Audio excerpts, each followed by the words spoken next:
suara saya?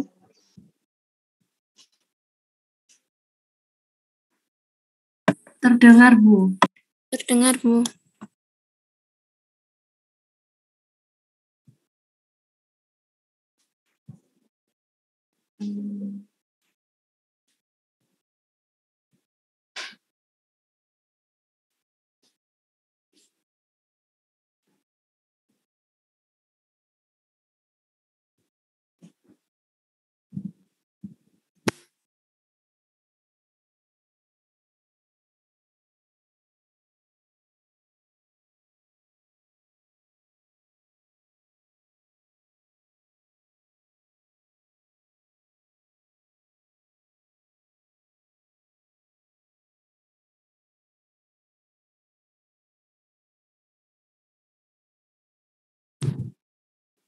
Baik, kita mulai kuliah pada pagi hari ini. Assalamualaikum warahmatullahi wabarakatuh.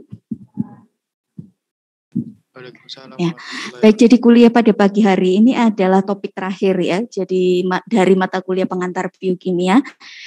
Dan untuk topik pada pagi hari ini adalah saya akan membahas mengenai hormon.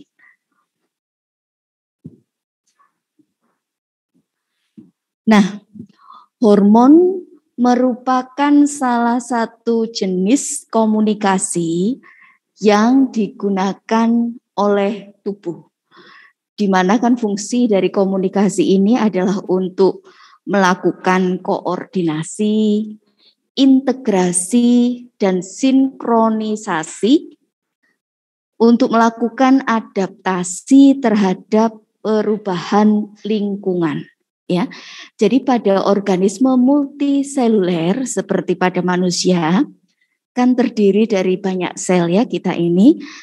Kemudian di mana masing-masing sel ataupun jaringan dan organ itu masing-masing akan memiliki fungsi dan mungkin jenis metabolismenya juga tidak persis sama ya. Jadi ada kekhasan. Nah, meskipun mungkin fungsi dari sel-sel yang ada di dalam tubuh ataupun jenis metabolisme itu tidak sama, tetapi tidak boleh saling tabrakan ya. Jadi misalnya kalau pada kondisi puasa misalnya tidak ada asupan makanan, sel hati ini akan melakukan degradasi dari tabungan energinya yaitu glikogen. Demikian juga dengan sel jaringan adiposa. Tetapi sel seperti sel darah merah dan sel otak misalnya sebaliknya akan menggunakan glukosa ya, sedangkan sel hati dia tidak akan menggunakan glukosa sebagai sumber energi ya. Nah, kemudian juga fungsi juga berbeda-beda ya. Sel hati memiliki fungsi yang berbeda dengan sel saraf, kemudian juga memiliki fungsi yang berbeda dengan sel darah dan lain sebagainya. Tetapi berbagai jenis fungsi tadi itu harus bisa dilakukan koordinasi karena untuk mencapai tujuan yang sama. Di mana tujuannya adalah untuk beradaptasi terhadap perubahan lingkungan. Maksudnya perubahan lingkungan di sini adalah misalnya tadi ya, kondisi yang berubah misalnya fase makan dengan fase puasa itu berbeda metabolisme yang terjadi di dalam tubuh. Nah, saya sebutkan tadi bahwa hormon ini merupakan salah satu jenis komunikasi yang digunakan oleh tubuh, di mana hormon ini terutama dia sebagian besar dia merupakan endokrin, ya, jadi merupakan senyawa kimia. Nah, adapun komunikasi sel bisa digolongkan ada dengan sel kontak, jadi antar sel ini melakukan kontak. Kemudian ada gap junction, jadi di antara sel itu ada semacam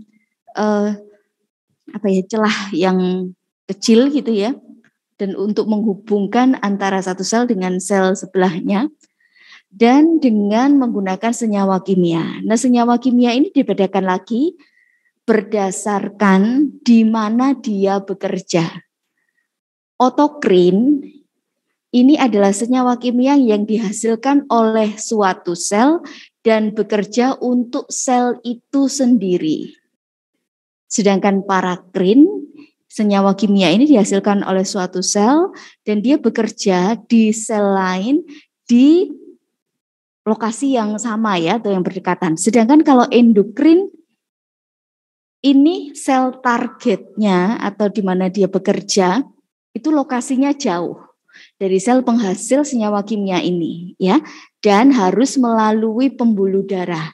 Jadi senyawa kimia itu akan masuk ke sirkulasi darah untuk dihantarkan ke sel targetnya. Sedangkan neurotransmitter ini tentu saja ini yang berkait dengan sistem saraf. Nah, ini penggambarannya ya. Jadi ini otokrin, ini parakrin, dan ini endokrin ya. Jadi harus masuk ke sirkulasi darah. Sedangkan ini adalah neurotransmitter ya. Nah, kemudian saya tadi menyinggung sel target. Sel target adalah sel yang memiliki reseptor yang spesifik terhadap senyawa kimia tersebut ya yang digunakan untuk komunikasi. Kalau bukan sel target, ini tidak memiliki reseptor tersebut.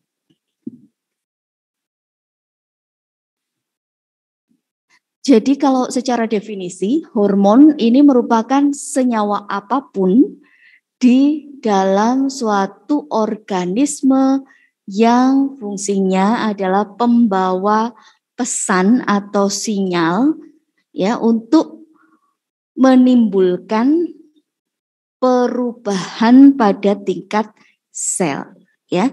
Jadi kalau misalnya kita pada sesaat setelah makan ya, sesaat setelah makan itu kan di dalam tubuh kita ya, jadi makanan yang kita makan itu kan di dalam saluran cerna akan dicerna, kemudian didigesti menjadi molekul yang sederhana, kemudian dilakukan penyerapan masuk ke dalam sirkulasi darah ya.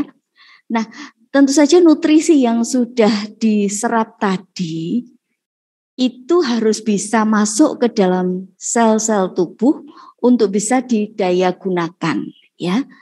Sebagai contoh glukosa ya, kalau kita habis makan karbohidrat misalnya di dalam saluran cerna kan akan dipecah menjadi monosakarida ya, seperti glukosa, galaktosa, fruktosa tergantung jenis karbohidratnya. Kemudian diserap masuk ke sirkulasi darah.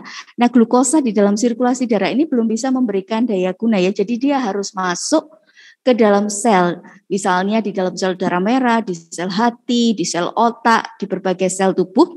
Nah, di dalam sel baru glukosa ini bisa digunakan, misalnya dioksidasi masuk pada jalur glikolisis untuk menghasilkan energi. Nah, kemudian pada kondisi itu juga sudah terjadi fungsi hormon ini ya, karena bagaimana glukosa ini nanti bisa didaya gunakan oleh sel itu harus ada perintah ya. Untuk ada perintah kepada sel-sel yang akan mengolah glukosa, bahkan mungkin dalam proses digesti dan dari awal juga sudah ada perintah ini ya untuk mau diapain, ini ada makanan masuk, ini bagaimana, nah itu ada perintah untuk mengolah. Nah perintah untuk mengolah ini atau pesan itu dibawa oleh hormon ini ya, misalnya jadi setelah kita makan ya, jadi misalnya mungkin yang simpel aja tadi ya, glukosa. Jadi glukosa yang tinggi di dalam saluran darah setelah kita makan. Nah, ini akan memberikan imbas atau efek dikeluarkannya insulin ya, di mana kadar glukosa yang tinggi itu akan diambil juga oleh pankreas, sel beta pankreas. Di sel beta pankreas terjadi glikolisis glukosa menghasilkan ATP yang menyebabkan tersekresinya insulin. Nah, insulin ini akan menuju ke berbagai organ targetnya, ke berbagai sel targetnya. Misalnya di sel otot rangka, dia punya reseptor insulin. Nah, di sel otot rangka, insulin ini membawa pesan kepada sel otot rangka supaya sel otot rangka itu misalnya banyak ya efek biologisnya atau pesan yang di bawah atau perintahnya itu banyak. Salah satunya memberikan pesan kepada sel otot rangka supaya glukosa ini dimasukkan ke dalam sel otot rangka. Sel otot rangka kemudian akan mengeluarkan transporter glukosa yang sebelumnya disimpan di dalam vesikel, dikeluarkan ke membran sel otot rangka, dan transporter tersebut akan memfasilitasi masuknya glukosa ke dalam sel otot rangka. Ya. Dan hormon ini terutama dia bekerjanya sebagai endokrin ya, kalau tadi berdasarkan lokasi kerjanya ya. Meskipun juga ada juga yang bisa berperilaku sebagai parakrin dan juga otokrin. Tetapi sebagian besar dia berperilaku sebagai endokrin. Jadi lokasi sel targetnya umumnya itu jauh dari sel tempat menghasilkan hormon tersebut. Nah, hormon yang ada di dalam tubuh kita ya, ini bisa digolongkan terutama menjadi dua golongan besar. Nah, dua golongan besar ini bisa dibedakan berdasarkan komposisi kimianya, sifat kelarutannya, lokasi reseptor, dan isyarat yang digunakan untuk kerja hormon. Berdasarkan komposisi ataupun struktur kimia, hormon itu ada yang merupakan turunan dari kolesterol atau dia disintesis dari kolesterol. Kemudian ada yang merupakan turunan dari asam amino tirosin. Jadi hanya asam amino tirosin saja. Tapi ada juga yang merupakan peptida. Jadi bukan hanya membutuhkan satu asam amino ya, tapi banyak. Dan ada juga yang peptidanya ini itu sederhana. Jadi dia hanya peptida saja tersusun atas asam-asam amino. Ada juga yang merupakan glikoprotein. Jadi selain peptida juga ada gugus karbohidratnya atau gugus gula. Nah, seperti yang saya sebutkan berdasarkan berbagai kriteria tadi ya, komposisi kimia, kemudian kelarutan, reseptor dan isyarat, maka hormon ini digolongkan jadi dua golongan besar. Hormon golongan 1 atau hormon kelas 1 dan hormon kelas 2. Nah, hormon kelas 1 atau hormon golongan 1 ini adalah hormon-hormon yang memiliki reseptor di dalam sel. Ya, jadi hormon tadi itu akan berikatan dengan reseptornya untuk menginisiasi efek biologis di dalam sel. Nah, yang tergolong hormon golongan 1 ini ada androgen, ada vitamin D3, ada estrogen, glukokortikoid, mineralokortikoid, progestin, asam retinoat, dan hormon tiroid. Hormon golongan 1 ini tidak banyak, hanya ini saja. Sedangkan hormon golongan 2 itu banyak ya. Nah, hormon golongan 2 ini reseptornya di permukaan sel atau transmembran. Jadi di membran ya, di bagian membran reseptornya. Nah, hormon grup 1 tadi reseptornya di dalam sel ya, bisa di sitoplasma, bisa di inti sel. Jadi hormon grup 1 ini harus bisa menembus membran sel untuk bisa menjangkau reseptornya. Supaya bisa menembus membran sel, maka hormon grup 1 ini umumnya memiliki sifat kelarutan hidrofobik atau lipofilik, larut lemak, tidak larut air. Karena membran sel itu kan sebagian besar disusun atas lapisan lipid ganda, ya. Jadi dia harus bisa menembus membran sel, kemudian masuk ke dalam sel dan berikatan dengan reseptornya. Sedangkan hormon grup 2 itu reseptornya di permukaan. Jadi umumnya hormon grup 2 ini adalah hormon-hormon yang hidrofilik, tidak larut lemak. tetapi larut air, ya. Nah, karena dia sudah mengikat reseptor di permukaan, ya. Setelah pengikatan dengan reseptor, maka dia memerlukan perantara, molekul perantara untuk meneruskan pesan yang dia bawa karena dia tidak masuk ke dalam sel, ya. Beda kalau hormon grup 1 dia masuk ke dalam sel sehingga tidak perlu perantara, ya. Jadi nanti kompleks antara hormon tersebut dengan reseptornya itu yang akan berperan sebagai perantara juga atau pembawa pesan kedua. Pembawa pesan pertamanya ya hormon itu sendiri. Tetapi hormon grup 2 karena dia tidak masuk ke dalam sel, maka butuh molekul lain untuk meneruskan pesan yang dibawa. Disebut sebagai pembawa pesan kedua, second messenger. Nah, kelas 2 ini berdasarkan molekul yang digunakan untuk second messenger-nya, ini dibedakan lagi menjadi 4 subkelas. Subkelas 2A ini yang second messenger-nya siklik AMP. Ya, banyak sekali kalau hormon grup 2 ini. Kemudian 2B second messenger-nya siklik GMP. 2C second messenger-nya kalsium atau IP3 atau keduanya. Dan 2D second messenger-nya ini berupa kaskade enzim kinase atau fosfatase.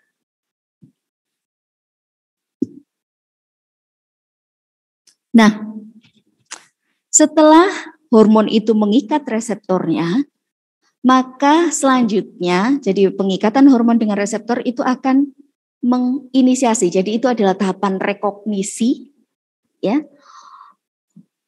hormon dengan reseptor atau reseptor dengan hormon, kemudian akan terjadi inisiasi dari efek biologis, ya, atau respon dari sel target. Nah, adapun respon dari sel target terhadap hormon itu ditentukan oleh faktor hormon dan faktor sel target.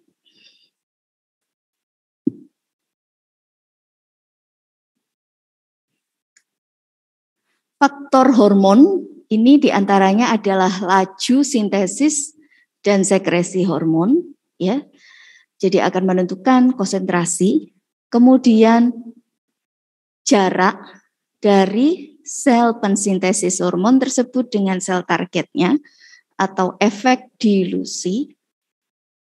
Kemudian afinitas hormon dengan protein transport, ya. Ini terutama adalah hormon-hormon golongan 1, ya, karena dia bersifat hidrofobik. Jadi ketika hormon ini berada di vaskuler, di dalam sirkulasi darah, di mana sirkulasi darah itu kan komponennya itu kan sebagian besar adalah plasma yang tersusun atas air, ya. Jadi dia harus diangkut oleh protein transport, ya. Kemudian faktor yang lain adalah konversi dari bentuk hormon. Jadi ada hormon-hormon itu yang dia disintesis dan disekresi itu masih dalam bentuk setengah aktif, ya, masih belum aktif penuh.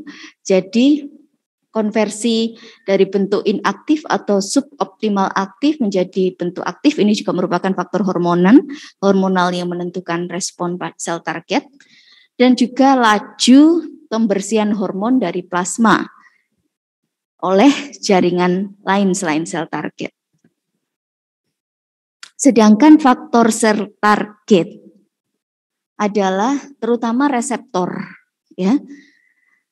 Jadi bagaimana reseptornya, jumlahnya, okupansinya, aktivitasnya, kemudian metabolisme hormon tersebut di sel target itu sendiri. Jadi kalau yang pertama tadi metabolisme oleh jaringan lain, ya, bukan sel target. Kemudian keberadaan faktor lain yang dibutuhkan untuk kerja hormon, misalnya berbagai protein efektor ataupun molekul seperti untuk second messenger dan lain sebagainya.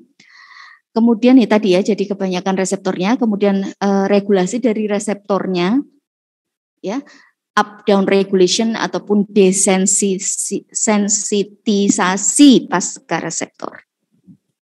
Nah, di dalam sirkulasi darah di mana hormon ini bersirkulasi, jumlahnya itu tidak banyak, ya, sangat rendah sekali kadarnya. Dan banyak molekul yang memiliki struktur yang mirip dengan hormon. Jadi ada peran penting dari reseptor di sel target ini untuk bisa membedakan hormon dengan molekul lain, ya. Jadi setelah hormon ini bisa dikenali oleh reseptor, maka akan terjadi inisiasi efek biologis, ya. Nah, proses pengikatan dan pengenalan serta inisiasi efek biologis dari hormon ini oleh reseptor ini adalah tahapan rekognisi dan coupling. Ini adalah gambaran bagaimana hormon itu akan mengikat reseptornya dan secara garis besar akan menyebabkan efek biologis. Ya, ini adalah hormon golongan 1. Bagaimana kita tahu kalau dia adalah hormon golongan 1? Karena reseptornya berada di dalam sel. Ya, contoh di sini adalah hormon golongan steroid, ya. Jadi ini reseptornya ini berada di sitoplasma. Ini reseptornya. Nah, sebelum reseptor ini mengikat hormon, dia berada dalam keadaan tidak aktif. Jadi diregulasi oleh heat shock protein biasanya. Setelah hormon ini masuk dan mengikat reseptornya, maka heat shock protein ini akan terlepas, ya, terjadi perubahan konformasi dari reseptor.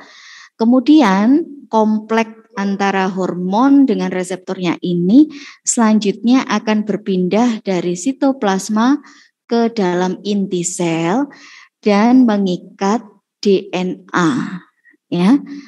Nah, ini DNA di bagian gen tertentu, ya, sehingga akan terjadi sintesis protein. Minggu lalu sudah saya jelaskan mengenai ekspresi gen dan sintesis protein. Jadi pada eukariota, ya.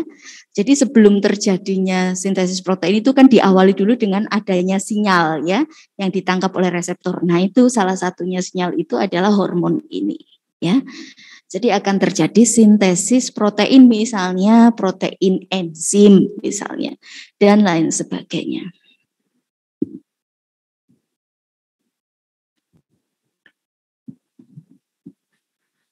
Nah, sedangkan kalau hormon grup 2 itu reseptornya di permukaan ini, ya, di permukaan dari membran. Tetapi bukan hanya terletak di bagian luar saja, ya, tetapi ada juga bagian yang menembus membran dan ada bagian juga yang terletak di sitoplasma, ya. Jadi setelah hormon ini terikat dengan bagian luar dari reseptor, maka bagian sitoplasma ini akan melakukan, jadi akan terjadi aktivasi dari berbagai molekul yang terkait, misalnya di sini protein G, ya, kemudian protein G yang aktif akan mengaktifkan protein lain, misalnya enzim adenilat siklase merubah ATP jadi siklik AMP, dan siklik AMP itu yang akan meneruskan ke bagian dalam dari sel ini pesan yang dibawa oleh hormon ini, ya. Jadi menyebabkan misalnya siklik AMP akan mengaktifkan enzim PKA. Kemudian enzim PKA akan memfosforilasi berbagai enzim.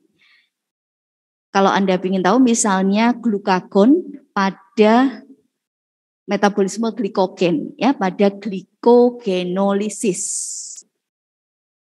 Jadi glukagon termasuk hormon golongan 2, ya. Jadi setelah glukagon ini mengikat reseptor, maka akan terjadi aktivasi protein G, kemudian terjadi aktivasi enzim adenilat siklase, ATP menjadi siklik AMP mengaktifkan siklik AMP dependent protein kinase atau PKA, kemudian PKA akan memfosforilasi berbagai enzim ya pada metabolisme glikogen, misalnya glikogen sintase ya.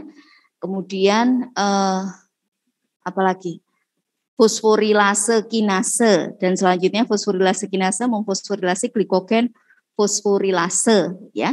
Glikogen sintase di fosforilase tidak aktif, menjadi tidak aktif, sedangkan fosforilase kinase menjadi aktif, kemudian memfosforilasi glikogen fosforilase menjadi aktif, sehingga efeknya jadi hasil akhirnya adalah terjadi glikogenolisis pada sel hati ya. Kalau glukagon ini reseptornya terutama di sel hati ya. Dan glukagon ini kan ditingkatkan sekresinya pada kondisi terjadinya kecenderungan penurunan gula darah. Jadi ini tadi ya yang saya ceritakan. Kemudian ini ada namanya crosstalk, di mana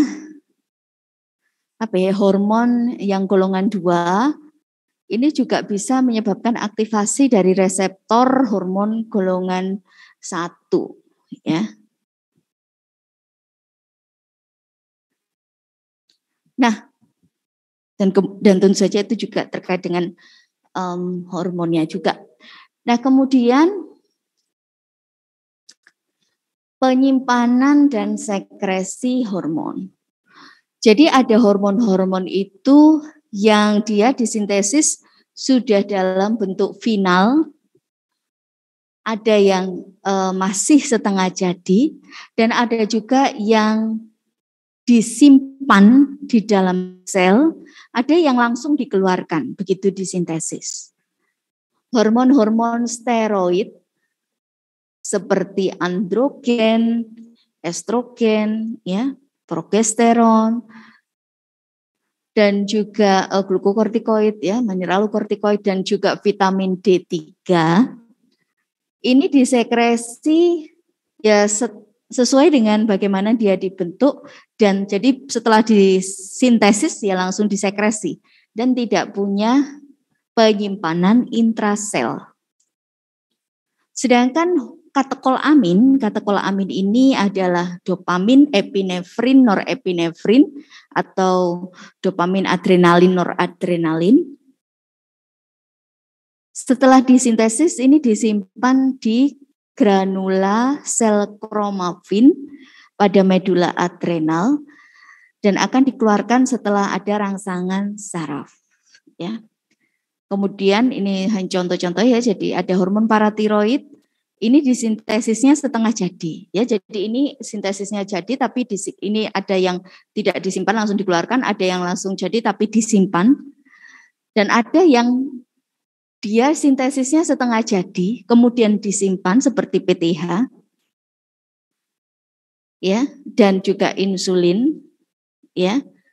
Kemudian tiroid ini sintesis sudah dalam bentuk aktif T3 T4, tetapi dia terikat pada tiroglobulin ya, dan disimpan di koloid. Jadi setelah ada rangsangan dari tiroid stimulating hormone, baru kemudian ini dilepaskan dari tiroglobulin dan disekresi.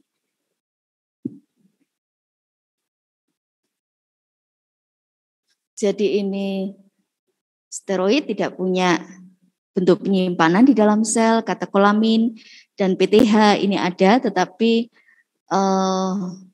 lamanya atau cadangannya itu akan bertahan dalam waktu jam kalau misalnya ini ya ada kebutuhan, sedangkan insulin hari, sedangkan tiroid ini bisa lebih lama sampai berminggu-minggu.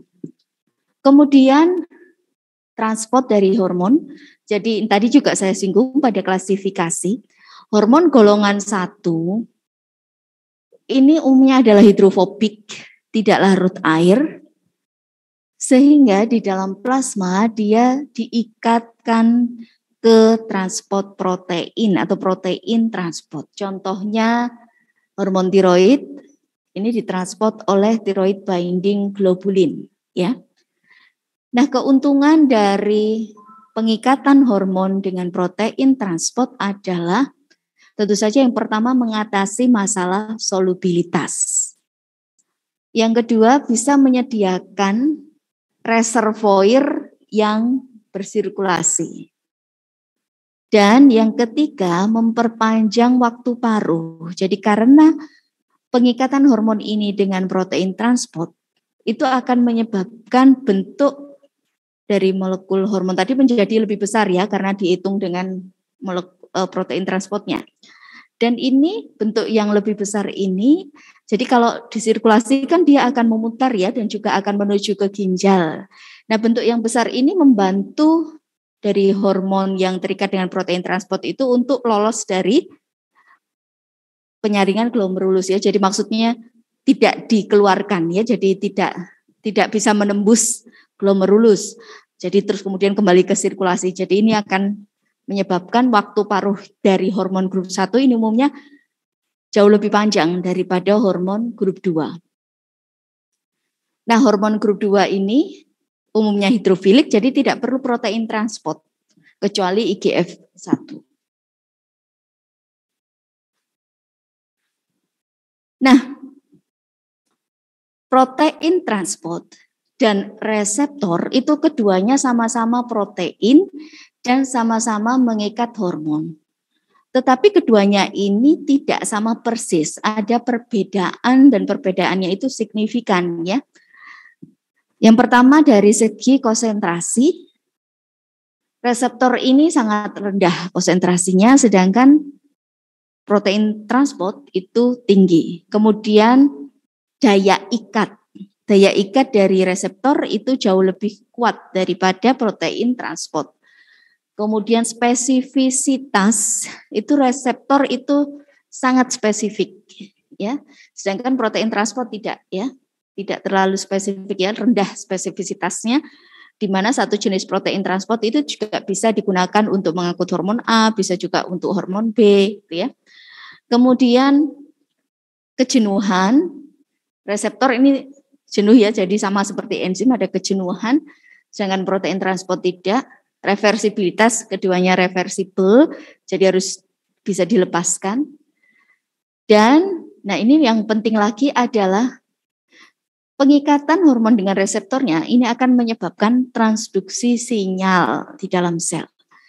Sedangkan kalau protein transport tidak. Tadi juga sudah saya singgung ya, jadi untuk sintesis hormon, ada yang bentuk final ya seperti steroid katekolamin, ada yang harus dimodifikasi di sel jadi seperti hormon-hormon protein. Itu ada yang setelah dia disintesis di ribosom kan masih dalam bentuk peptida saja, tapi ada yang tidak cukup peptida, jadi harus ada tambahan misalnya gugus gula untuk hormon-hormon glikoprotein misalnya ya.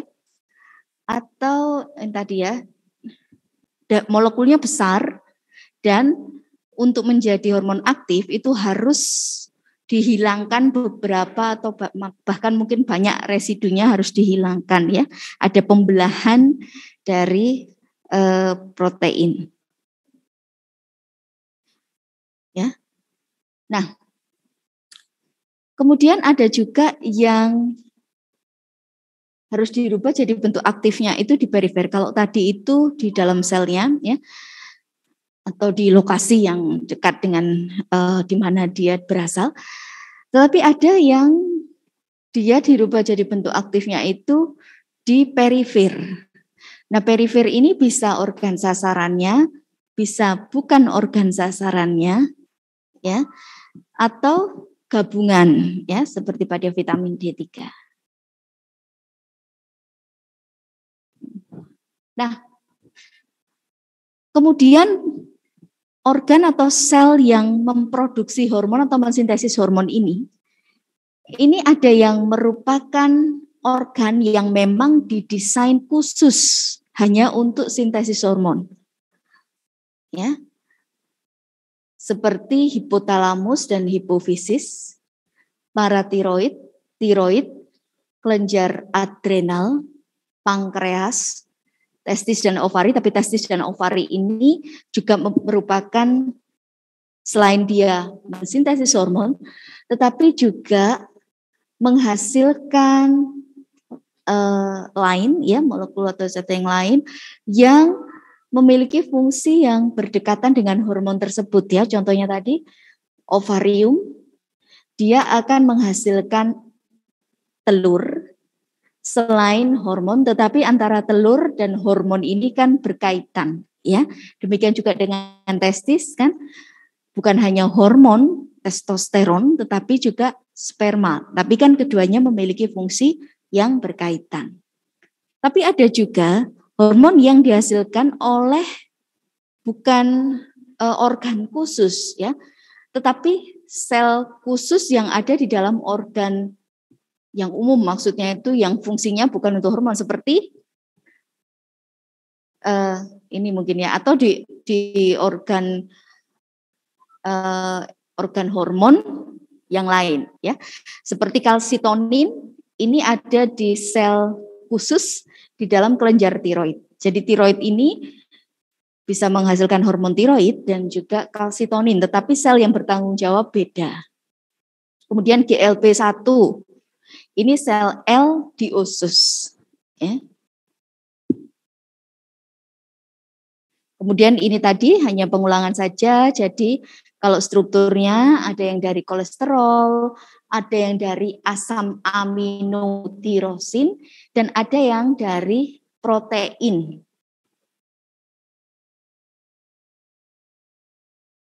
Nah, kita akan membahas, jadi tadi kan dari kita lihat tadi hormon golongan 1 dan 2 kan banyak sekali berarti hormon itu ya. Tapi tidak kita bahas semua, yang akan kita bahas adalah yang mayor-mayor saja. Yang pertama adalah hormon yang dihasilkan oleh kelenjar adrenal. Nah, kelenjar adrenal ini letaknya di atas ginjal ya. Jadi kalau mungkin Anda melihat ya, tidak harus manusia, mungkin Anda melakukan misalnya penelitian dan membedah misalnya tikus. Nah, di organ ginjalnya itu di atasnya itu semacam ada ini ya, jaringan seperti lemak. Nah, itu adrenal. Dan adrenal ini secara histologis itu dibedakan menjadi korteks dan medula. Kedua bagian ini sama-sama menghasilkan hormon. Medula menghasilkan katekolamin, epinefrin atau adrenalin, dan norepinefrin atau noradrenalin. Sedangkan korteks ini menghasilkan hormon-hormon steroid, ya, glukokortikoid, mineralokortikoid, dan androgen. Jadi kalau yang di bagian korteks ini hormon yang dihasilkan hormon golongan 1, yang medula ini hormon golongan 2. Nah, kemudian di bagian korteks tadi itu dibedakan lagi, ada zona-zona. Zona fasciculata, zona reticularis, dan zona glomerulosa. Masing-masing zona itu hormon yang dihasilkan itu spesifik ya. Glukokortikoid ini dihasilkan di zona fasciculata. Mineralokortikoid di zona, terutama zona glomerulosa ya. Sedangkan androgen di zona terutama remnya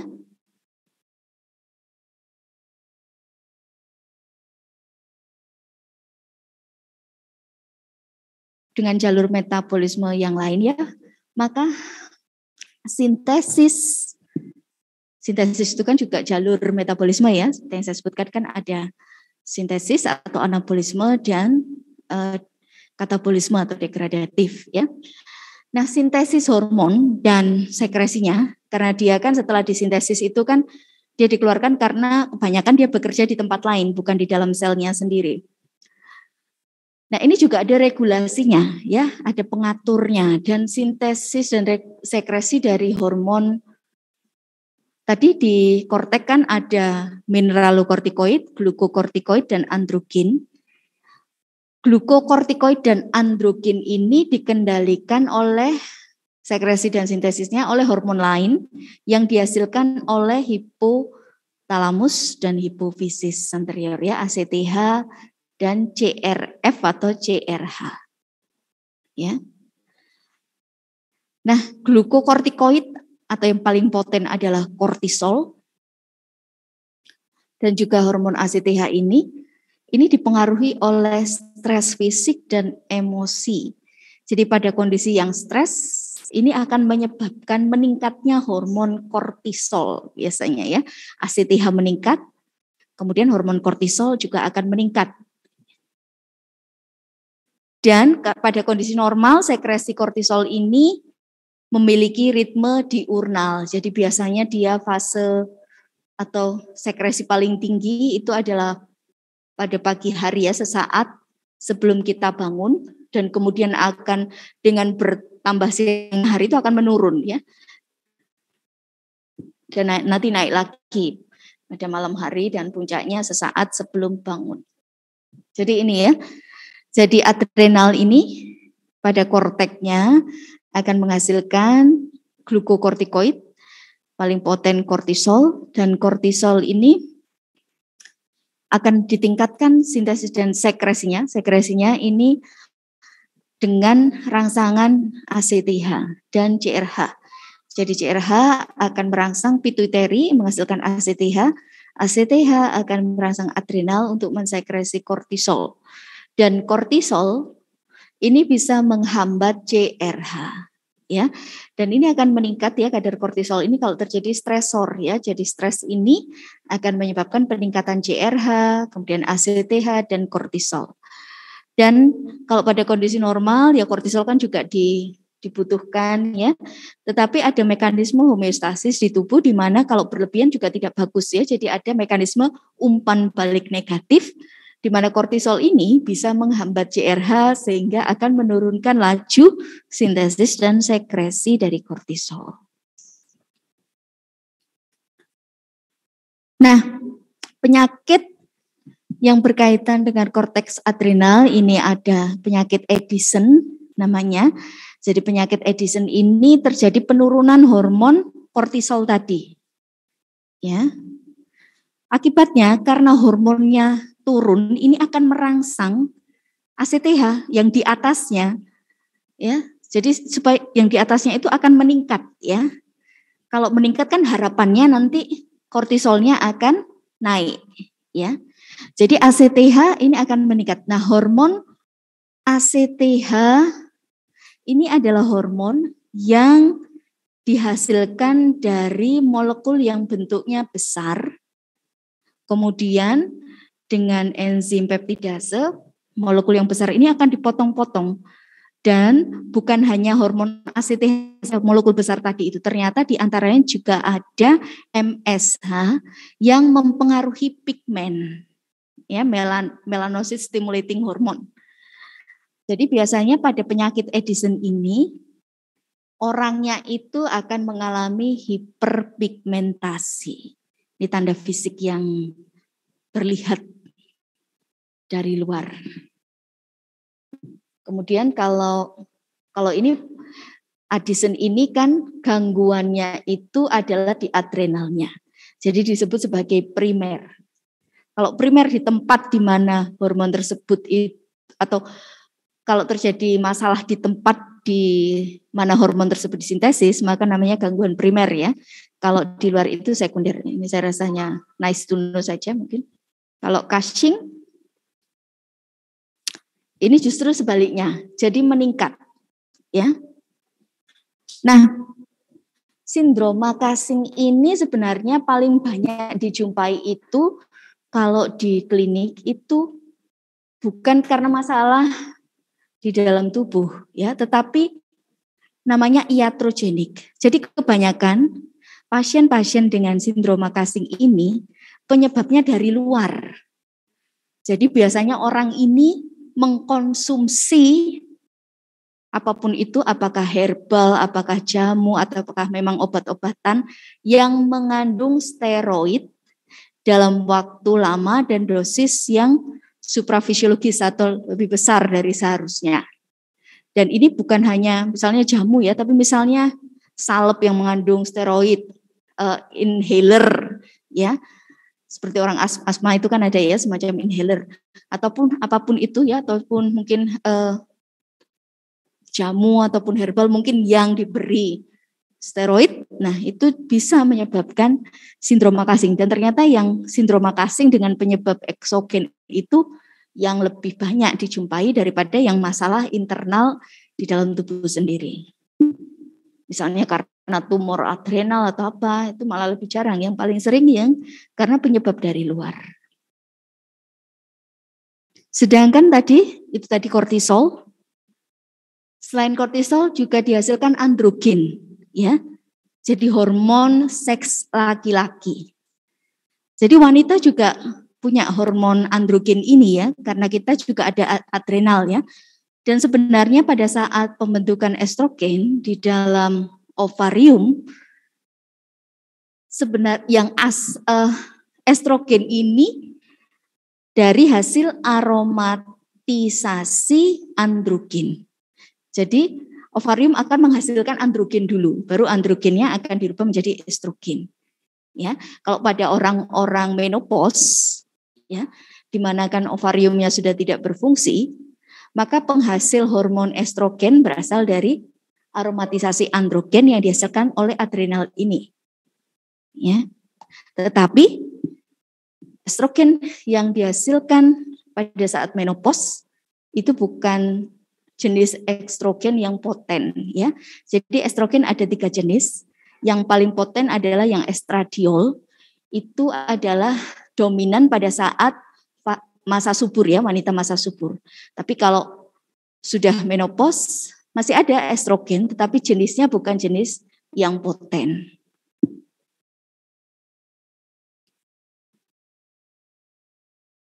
Nah, kemudian tadi kelenjar adrenal, kemudian ke bawah testis laki-laki, ovarium perempuan.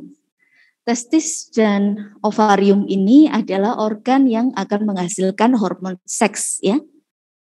Nah, kalau laki-laki ya tentu saja androgen. Ini adalah jalur sintesisnya ya, jalur sintesis dari androgen, di mana testosteron ini nanti di perifer ini akan dirubah menjadi dihidrotestosteron ya. Dan testosteron ini juga bisa dirubah jadi estradiol ya oleh enzim aromatase. Jadi di laki-laki juga ada hormon wanita ya. Sama, tetapi memang proporsinya itu kalau wanita ya lebih besar hormon wanita, laki-laki yang lebih besar hormon laki-laki ya. Dan keduanya sama-sama berfungsi ya. Ada fungsi tertentu ya, hormon estrogen pada laki-laki juga memiliki fungsi. Nah, enzim aromatase yang bertanggung jawab untuk merubah androgen jadi estrogen, selain di ovarium ya, ini juga aktif diantaranya di jaringan lemak. Jadi kenapa kok pada laki-laki yang obes, ya, yang jaringan lemaknya itu besar, kita bisa melihat tanda feminisasi, ya, jadi payudaranya besar, kemudian juga kulitnya mungkin lebih halus, kemerahan, gitu ya, karena enzim aromatase ini.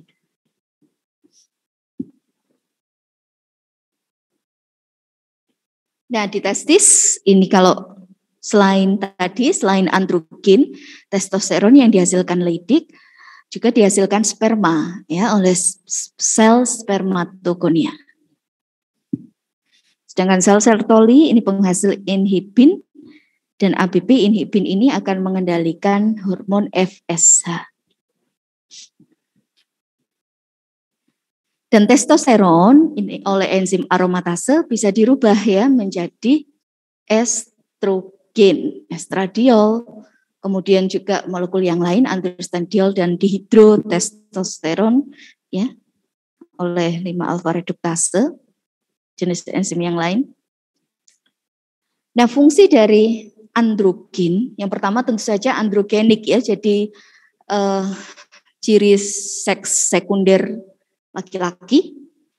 Kemudian juga fungsinya fungsi anabolik untuk sintesis APP, kemudian alfa 2 globulin pada tikus dan berbagai enzim ya. Jadi estrogen ini dihasilkan dari androgen, ya. Jadi ovarium itu akan menghasilkan androgen dulu, baru kemudian androgen ini akan dirubah dengan katalisis kompleks enzim aromatase menjadi estrogen. Nah, estrogen itu ada 3 ya, E1, E2, E3. E1 estron, E2 estradiol, E3 estriol. Yang paling poten adalah E2 ini estradiol, di mana E2 ini paling banyak proporsinya pada masa subur ya, ini tidak terlihat. Sedangkan kalau menopause masih di fase menopause ini sama, sedangkan postmenopause ini yang paling banyak adalah estron ya, dan ini kurang poten. Nah, enzim aromatase tadi kalau substratnya testosteron akan menghasilkan estradiol E2, sedangkan kalau substratnya androstenedion menghasilkan estron.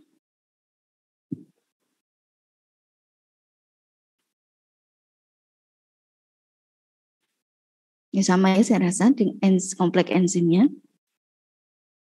Nah, kalau di tesis tadi kan ada sel Leydig, sel spermatogonia, ya. Di ovarium sel TK menghasilkan androgen, kemudian dari sel TK androgen ini akan dibawa ke sel granulosa untuk dirubah jadi estrogen.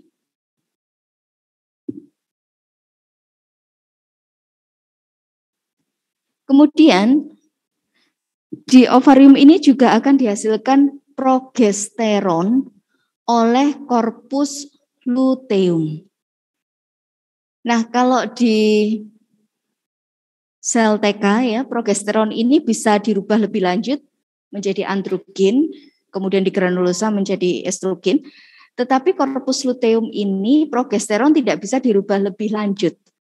Ya, dikarenakan korpus luteum tidak mengandung enzim untuk bisa merubah progesteron jadi hormon yang lain.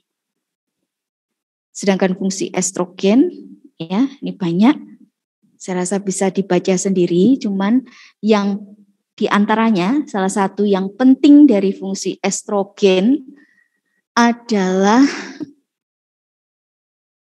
efek proteksi vaskuler. Jadi kenapa kok pada wanita usia subur itu jarang dijumpai adanya penyakit vaskuler, ya. Jadi estrogen ini akan menghambat endotelin sehingga akan mencegah vasokonstriksi, kemudian akan meningkatkan NOS akan mensintesis nitric oxide, kemudian juga akan meningkatkan prostasiklin untuk vasodilatasi. Nitric oxide ini akan mencegah penggumpalan trombosit dan proliferasi sel otot polos pembuluh darah. Nah, pada laki-laki estrogen juga ada, ya, estrogen yang poten.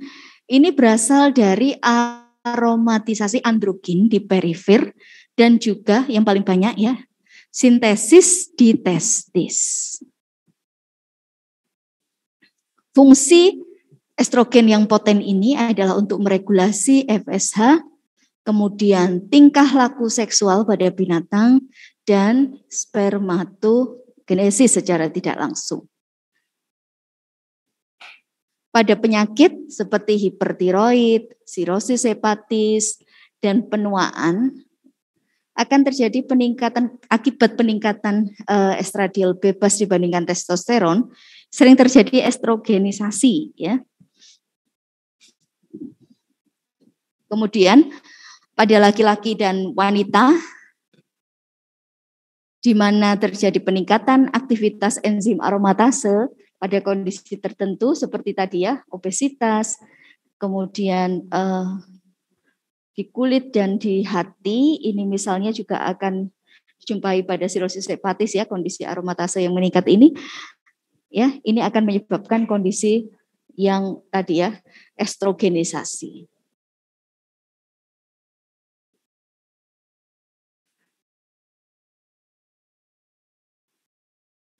Kemudian ini metabolisme, saya skip saja. Mungkin saya lebih penting kepada ini ya, fisiologisnya.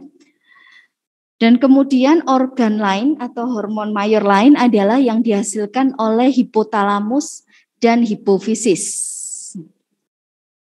Hipotalamus ini akan menghasilkan yang namanya releasing hormone. Sedangkan hipofisis ini adalah tropik hormon. Nah, kedua hormon ini saling bersinergi, di mana releasing hormon ini akan meningkatkan sekresi tropik hormon. Kemudian tropik hormon ini kemudian akan menuju ke organ target, di mana organ targetnya adalah organ pensintesis hormon. Jadi target akhirnya adalah disekresinya hormon oleh organ pensintesis hormon, ya. Nah, seperti juga pada testis dan ovarium, tadi kan juga ada di tadi adrenal. Testis dan ovarium ini juga menggunakan mekanisme yang melibatkan hipotalamus dan hipofisis, ya. Hipotalamus akan menghasilkan GnRH, gonadotropin releasing hormone, ke hipofisis, menyebabkan hipofisis akan meningkatkan sekresi luteinizing hormone dan follicle stimulating hormone. Pada organ seks, ya, ini akan menyebabkan peningkatan hormon seks. Dan hormon ini, hormon ultimate ini namanya, akan melakukan inhibisi umpan balik ya, atau umpan balik negatif kepada hipotalamus dan hipofisis. Dari sini apakah ada yang ingin ditanyakan sebelum kita lanjutkan pada slide berikutnya? Tidak ada. Selanjutnya adalah paratiroid. Ini hormon yang dihasilkan adalah paratiroid hormon paratiroid. Nah, hormon paratiroid itu disintesis dalam bentuk molekul yang besar dan maturasinya atau pematangan dari hormon paratiroid ini itu akan memotong banyak residu dari asam amino ya. Hormon aktifnya ini hanya ini saja, hanya mungkin berapa? 30 sekian asam amino saja. Dan hormon paratiroid ini adalah hormon yang berfungsi untuk homeostasis kalsium, ya, di mana paratiroid ini akan mensekresi atau meningkatkan sekresi hormon paratiroid kalau terjadi penurunan kadar kalsium di darah, ya. Jadi kalsium itu juga ada kadar normalnya di dalam darah, ya.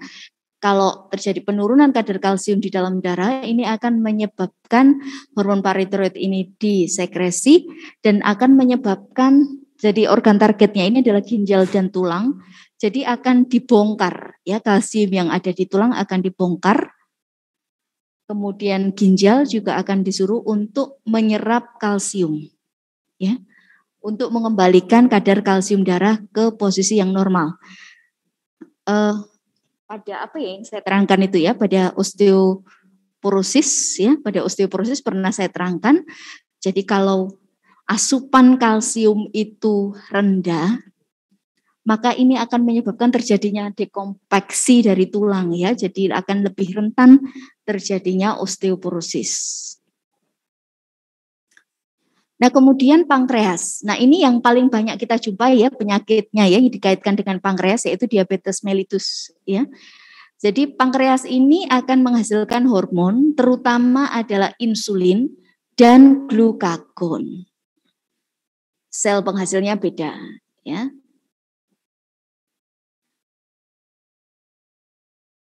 Kalau insulin sel beta, glukagon sel alfa. Nah, insulin ini disintesisnya dalam bentuk setengah jadi, ya.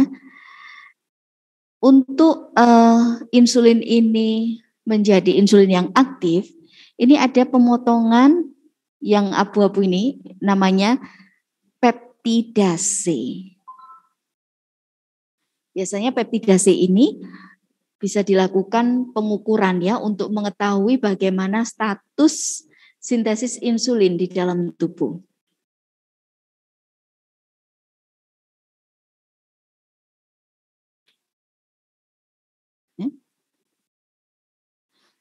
Nah, kondisi basa dan adanya molekul pereduksi bisa memutuskan ikatan disulfida pada insulin. Jadi insulin itu bentuk aktifnya terdiri atas rantai A dan B, dan antara rantai A dan B ini ada ikatan disulfida. Alkali dan pereduksi ini bisa memutus ikatan disulfida ini sehingga insulin bisa rusak. Demikian juga pada pemberian per oral, nah enzim-enzim pencernaan akan menyebabkan terjadinya hidrolisis dari insulin. Sehingga kenapa kok sampai dengan saat ini pemberian insulin itu dalam bentuk suntikan, ya, tidak ada oral. Jadi saya katakan tadi bahwa peptidase ini bisa digunakan ya. Pengukuran peptidase ini misalnya bisa digunakan untuk menentukan bagaimana sekresi insulin dari pankreas dan untuk membedakan insulin endogen dan eksogen. Kalau insulin eksogen itu tidak ada peptidasenya. Nah, sekresi insulin ini dipengaruhi oleh glukosa, asam amino, asam lemak, badan keton, kemudian hormon yang lain seperti adrenalin, kortisol dan lain sebagainya, serta senyawa farmakologis ya seperti sulfonil urea dan ion-ion seperti kalium, kalsium, zinc dan lain sebagainya. Nah, ini adalah mekanisme bagaimana insulin itu disekresi ya. Jadi kalau kadar gula darah itu rendah, tidak terjadi sekresi insulin ya. Tapi ketika kadar gula darah itu tinggi, ini kalau pada orang normal ya, maka glukosa ini bisa masuk ke dalam sel. Masuknya glukosa ke dalam sel beta pankreas diperantarai oleh glukos transporter 2. Di dalam sel beta pankreas, glukosa ini akan diglikolisis menghasilkan ATP, sehingga kadar ATP-nya akan meningkat. Kadar ATP meningkat menyebabkan terjadinya ya penutupan channel kalium, sehingga kalium itu akan berada di dalam sel ya, tidak dikeluarkan, dan hal ini mengakibatkan depolarisasi potensial membran. Depolarisasi potensial membran menyebabkan terjadinya pembukaan saluran kalsium. Kalsium akan masuk ke dalam sel beta pankreas.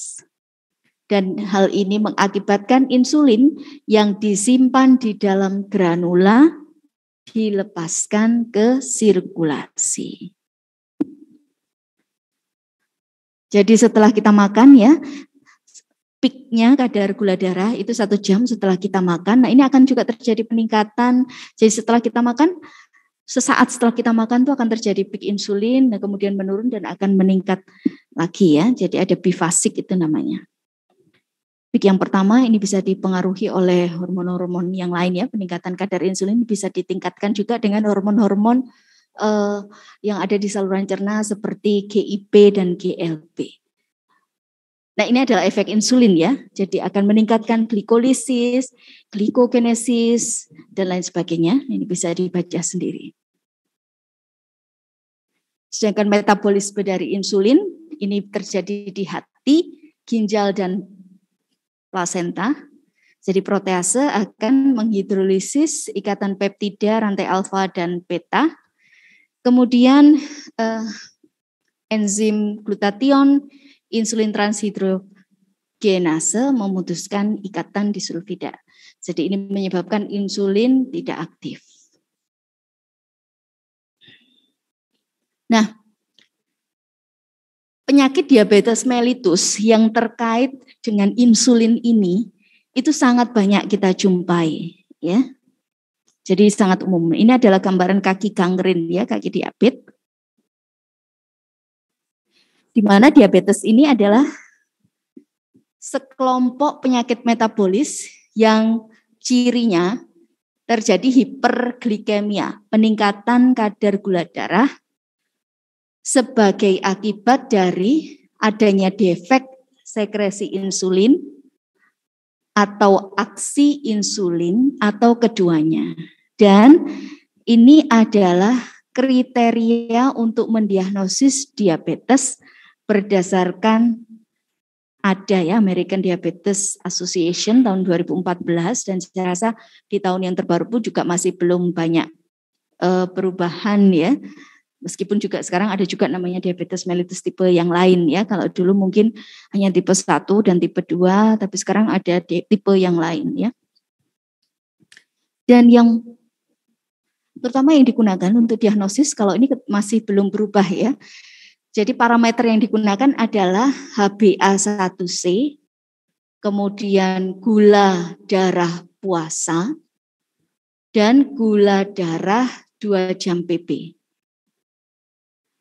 Kalau gula darah acak ya, itu hanya akan bisa digunakan untuk menegakkan diagnosis diabetes mellitus kalau pasien tersebut ini memiliki gejala klasik dari hiperglikemia ataupun krisis hiperglikemia seperti polifagi, polidipsi, poliuri.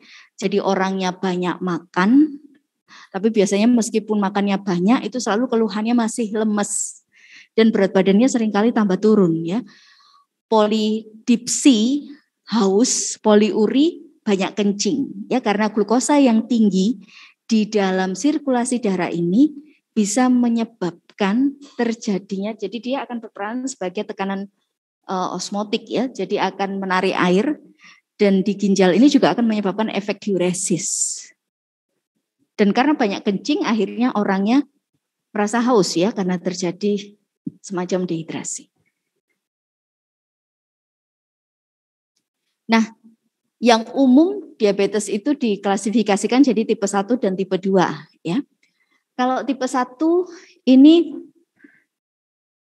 terjadi kerusakan pankreas, biasanya karena penyakit autoimun, dan munculnya biasanya lebih awal dari tipe 2. Tidak selalu anak-anak ya. Sekarang dewasa pun juga bisa kena tipe 1 karena autoimun penyebabnya. Tapi biasanya sih masih relatif lebih muda ya daripada tipe 2. Kalau tipe 2 biasanya lebih tua, tetapi sekarang pun bisa juga dijumpai ya dengan usia yang lebih muda. Anak-anak pun juga bisa ternyata sekarang untuk kena tipe 2 ini. Kalau tipe 1 tadi itu pankreasnya rusak ya.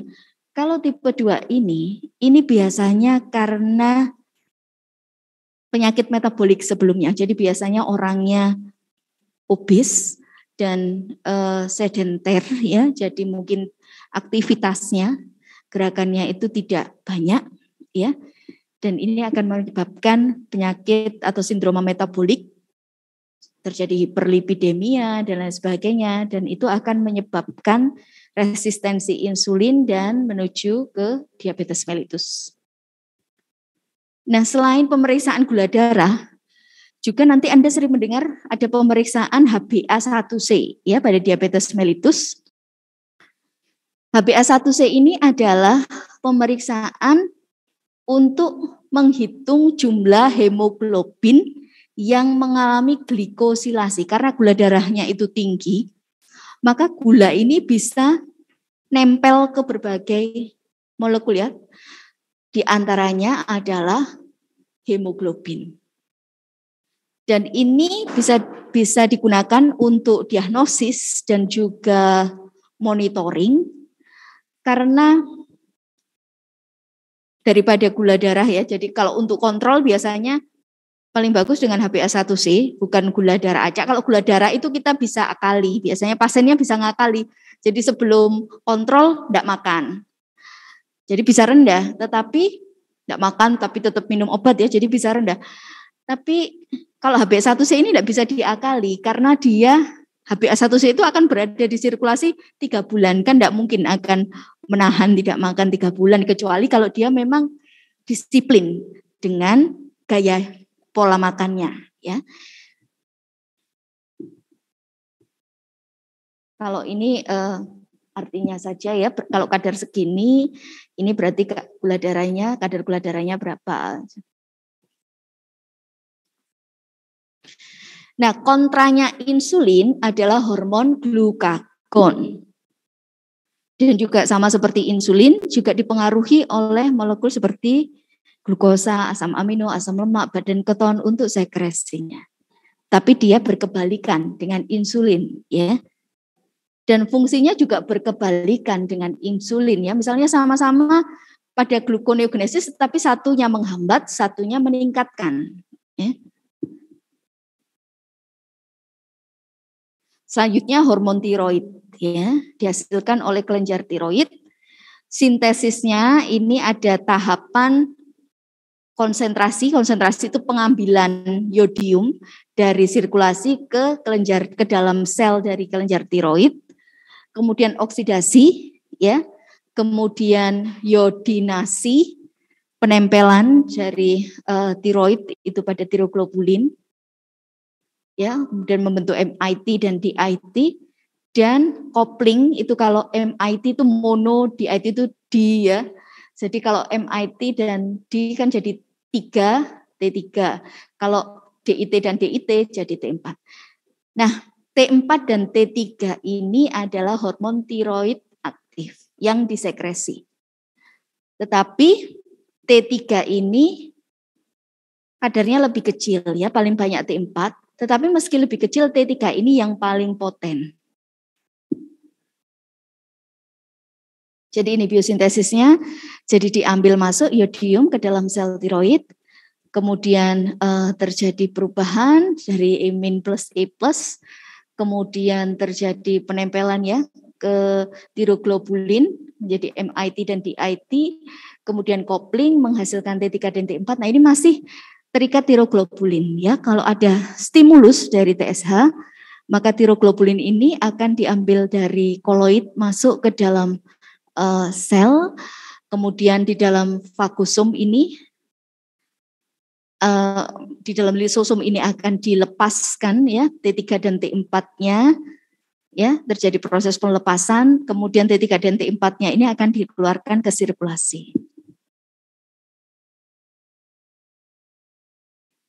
Nah, T4 ini paling banyak jadi lebih banyak daripada T3, tapi paling poten T3, dan T4 ini bisa dirubah menjadi T3 di jaringan perifer dan juga RT3, ya. Tapi kalau RT3 ini tidak aktif, ya, tapi kalau T3 ini yang poten. Kenapa kok T3 ini lebih aktif? Karena prosentase T3 bebas lebih besar daripada presentasi T4 betot. Maksudnya itu adalah perbandingan antara kadar T3 yang terikat protein transport dengan kadar T3 bebasnya itu lebih besar T3 bebasnya, ya. Sedangkan T4 ini lebih banyak yang terikat dengan protein transport. Nah, hormon yang terikat protein transport itu setelah dia di organ target atau di sel target itu harus dilepaskan dari protein transport. Karena kalau masih terikat protein transport, dia tidak akan mengikat reseptor. Jadi kalau bisa lepas dari protein transport, maka dia merupakan hormon aktif yang akan berikatan dengan reseptor, ya. Jadi ikatan antara T3 dengan protein transportnya itu lebih lemah, gampang lepas daripada T4. Dan pengikatan terhadap reseptor T3 lebih kuat daripada T4. Untuk metabolisme ini untuk menyebabkan hormon tiroid menjadi tidak aktif, ya. Karena kan tidak mungkin kita akan aktif terus, ya, berbagai molekul itu, jadi ada kalanya ya tentu harus dikontrol, ya, jadi harus diinaktivasi. Ini fungsinya, untuk fungsi-fungsi saya rasa bisa dibaca sendiri, ya. Kemudian juga ini juga masih fungsi. Kemudian regulasi, ini regulasi dari hormon tiroid. Jadi kalau terjadi penurunan kadar yodium, ini akan meningkatkan uptake dari yodium. Kalau meningkat, ini akan menghambat fase organifikasi. Kemudian, nah, pada penelitian, hewan yang kekurangan yodium ini lebih mudah goiter, ya. Kalau pada Manusia juga seperti itu ya, kalau kekurangan yodium ini juga mudah mengalami goiter. Ya. Kemudian pada kondisi tertentu saya rasa ini bisa dibaca sendiri ya.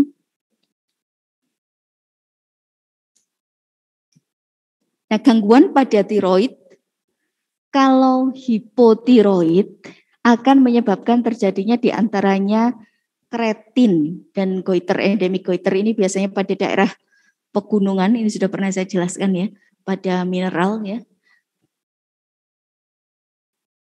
Apa saya yang menjelaskan, bukan ya? Saya lupa. Kreatin ini beda dengan dwarf atau cebol ya. Kalau ucok baba itu cebol, dwarfisme. Kalau kreatin itu ada bintang film yang kecil itu loh, meskipun tua tapi kayak anak kecil itu loh, kayak anak bayi. Jadi kecil semua, face-nya kecil, badannya kecil. Ya kalau ucok baba ini kan face-nya tua ya, tetapi kan badannya kecil cebol ya. Tapi kalau kreatin ini ya kecil semua, jadi seperti anak kecil. Kemudian tadi adrenal, kalau di bagian medula ini katekolamin ya, dopamin, adrenalin atau epinefrin dan norepinefrin ya, terutama epinefrin dan norepinefrin. Nah, katekolamin ini adalah dopamin, noradrenalin atau norepinefrin, dan adrenalin atau epinefrin. Dan ini adalah jalur sintesisnya, di mana katekolamin ini berasal dari asam amino tirosin. Kemudian dari tirosin menjadi dopa, dopa menjadi dopamin, dopamin jadi norepinefrin atau noradrenalin, kemudian menjadi epinefrin atau adrenalin. Enzim kuncinya adalah tirosin hidroksilase, ya, yang mengkatalisis hidroksilasi cincin. Nah, penyakit Parkinson ini adalah penyakit kekurangan dopamin tetapi di neuron ya, bukan yang di adrenal.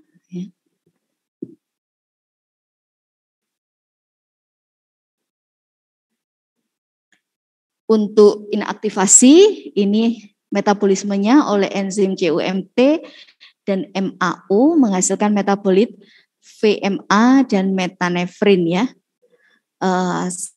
Asam mandelat vanilil mandelic acid.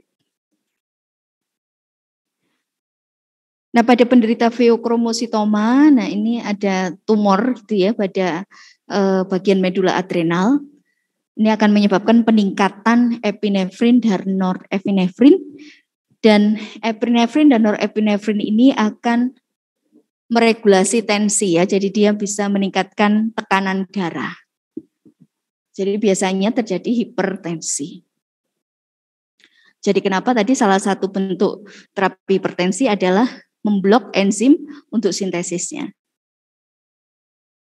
Nah, katekolamin ini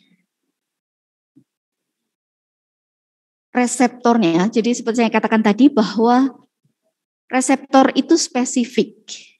Artinya adalah masing-masing reseptor ini adalah milik dari hormon sendiri-sendiri. Jadi masing-masing hormon itu punya reseptor sendiri-sendiri. Nah, untuk katekolamin ini, terutama epinefrin dan norepinefrin, reseptornya ada beberapa macam. Ada reseptor alfa dan ada reseptor beta. Reseptor alfa sendiri ada alfa 1 dan ada alfa 2. Sedangkan reseptor beta ada beta 1 dan ada beta 2. Pengikatan hormon dengan reseptor itu nanti akan menyebabkan efek biologis. Dan efek biologis ini bisa berbeda. Hormon yang sama bisa menyebabkan efek biologis yang berbeda pada sel target yang berbeda. Ya, ini bisa dipengaruhi karena mungkin reseptornya yang diikat itu berbeda, ya, dan juga di dalam sel itu sendiri mungkin juga sistem metabolismenya juga berbeda. Tapi bisa juga reseptor ini berada pada sel yang sama dan pengikatan hormon pada reseptor yang berbeda pada sel yang sama, efeknya bisa juga berbeda. Contohnya pada epinefrin dan norepinefrin. Ini contohnya seperti yang saya berikan warna beda. Pada pankreas itu ada reseptor alfa 2 dan beta 2. Kalau epinefrin ini mengikat alfa 2, dia menyebabkan hambatan sekresi insulin. Tapi kalau beta 2 merangsang sekresi insulin. Ya. Jadi hormonnya sama, tetapi kok efeknya beda ya. Tentu saja ini ada regulasinya ya. Kapan hormon tersebut mengikat alfa 2, kapan beta 2. Ya.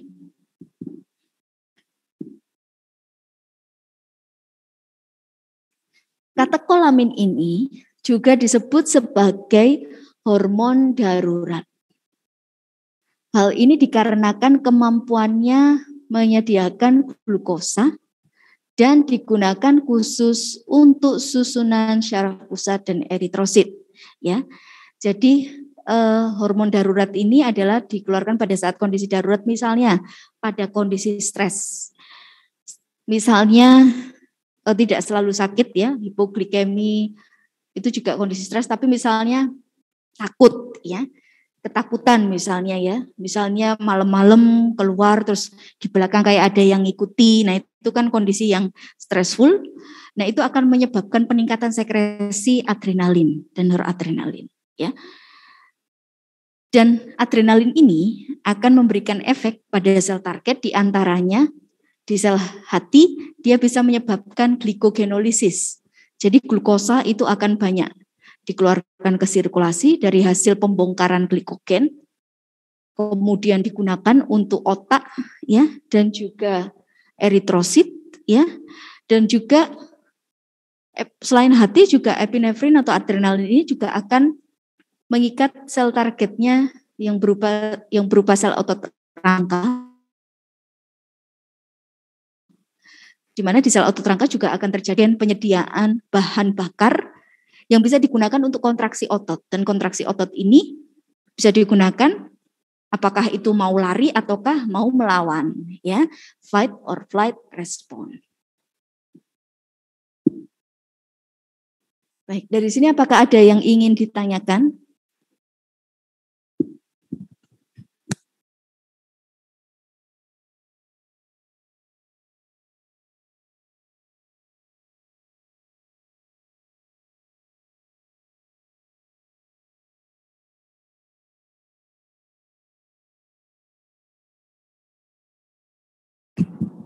Tidak ada?